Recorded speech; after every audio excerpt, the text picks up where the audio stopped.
বিপদ, ঘোর বিপদ। এই সমাজে আপনি কাকে বিশ্বাস করবেন? অবিশ্বাসের কালো মেঘ ঘিরে ফেলেছে পুরো সমাজটাকে। কে কখন কোন রূপে আপনার সামনে হাজির হবে আপনি নিজেই বুঝতে পারবেন না। সে নিজের আত্মীয় হোক বা অন্য কেউ। কেন বলছে এই কথা? আসুন শুনে নিই একবার। নদিয়ার শান্তিপুর থানার মাতালগড় লিচুবাগান এলাকার ঝন্টু দাসের 13 বছরের এক নাবালিকা মেয়ে। সে সপ্তম শ্রেণীতে পড়ে। জানা যায় গতকাল বেলা 12:30 নাগাদ তার এক বান্ধবীর জন্মদিনের কথা বলে বাড়ি থেকে বের হয়।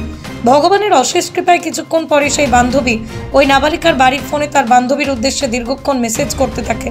এরপরে ওই নাবালিকার মায়ের সন্দেহ হয়। তখন তার মেয়ের বান্ধবীকে ফোন করে বলে, আমার মেয়ে তো তোর জন্মদিনে তোদের বাড়িতেই গেছে, তোর কাছেই তো আছে, তাহলে মেসেজ করছিস কেন?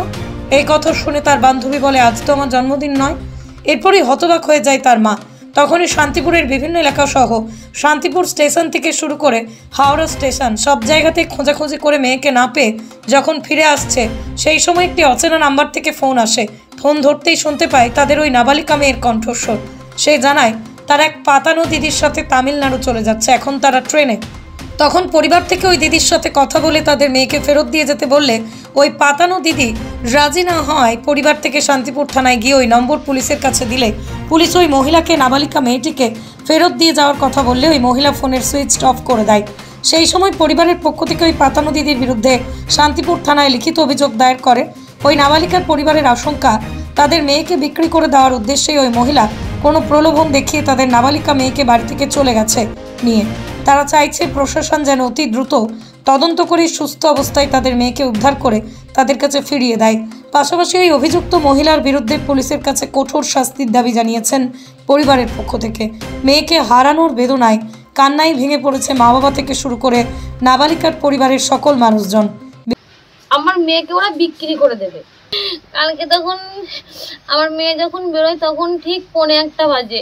আচ্ছা, কি বলে বেরিয়েছিল বাড়ি থেকে? জন্মদিনে যাবে, বান্ধবীর জন্মদিনে।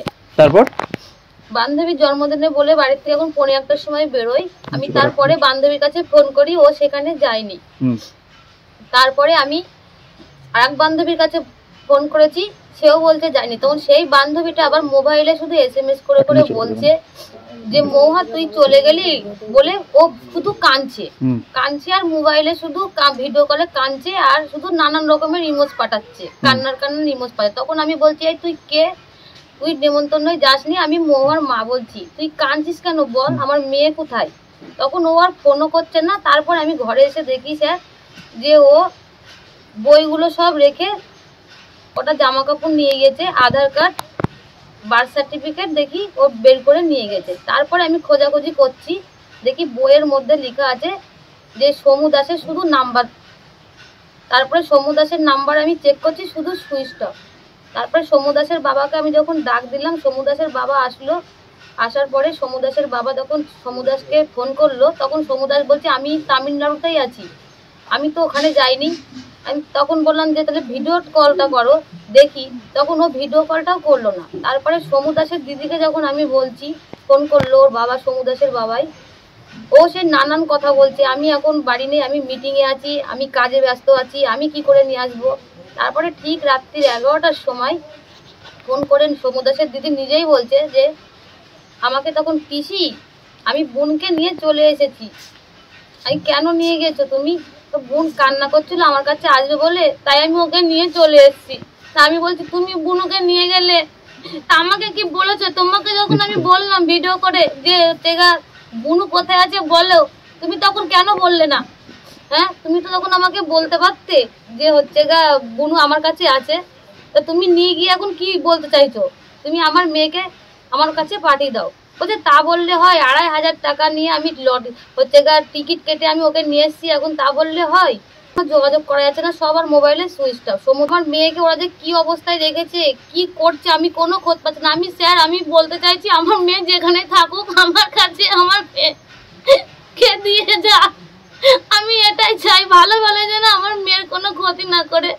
আমার মেয়েকে যে মেয়ে নিয়ে গেছে ফোন করে বলছে, হ্যাঁ আমার মেয়ে একদম বলছে হ্যালো। আমি বলছি মনা তোর গলা পাচ্ছি তো, মনা বলছিস? বলছে হ্যাঁ বাবা আমি বলছি। আমি তুই কোথায় আছিস আমাকে বল, আমি তোকে চারিদিকে খুঁজে বেড়াচ্ছি। বলছে বাবা আমি চলে এসেছি, আমাকে এই দিদি নিয়ে চলে এসেছে। দিদি নিয়ে এসেছে? কোন দিদি? বলছে এরকম ওই দিদি নিয়ে এসেছে, আমি ওর সাথেই আছি। আমি যে কোথায়, বলছে আমরা ট্রেনে আছে। আমি যে কোন ট্রেনে, বলছে আমি তামিলনাড়ু যাচ্ছি। আমি যে তুই কীভাবে গেলি, বলছে ওই দিদির সাথে আমি যোগাযোগ করে এসেছি। তাই আমি বললাম তুই বাড়ি চলে আয় মা, দিদি এই দিদিকে দিয়ে আমি ফোনে কথা বলবো। তখন ওই দিদির সাথে কথা বললাম, বলছে কি হ্যাঁ আমি তো ও কাঁদাকাটি করছিল, তা আমার সাথে যোগাযোগ করে আমি ওকে তুলে মানে নিয়ে চলে এসেছি। ওকে কি করে প্রলোভন দেখিয়ে নিয়ে গিয়েছে মনে করছেন? এখন সেরকমই তো মনে হচ্ছে আমার, তো আমি তো এসব বিষয় জানি। আমরা চাইছি স্যারের, পুলিশ স্যারের কাছে বলছি যে অনুরোধ করে বলছি, হাত জোর করে বলছি আমার মেয়েকে সসম্মানে ভালোভাবে যেন আমাদের বাড়ির দিয়ে যায়। ব্যুরো রিপোর্ট, আরং নিউজ, নদিয়া।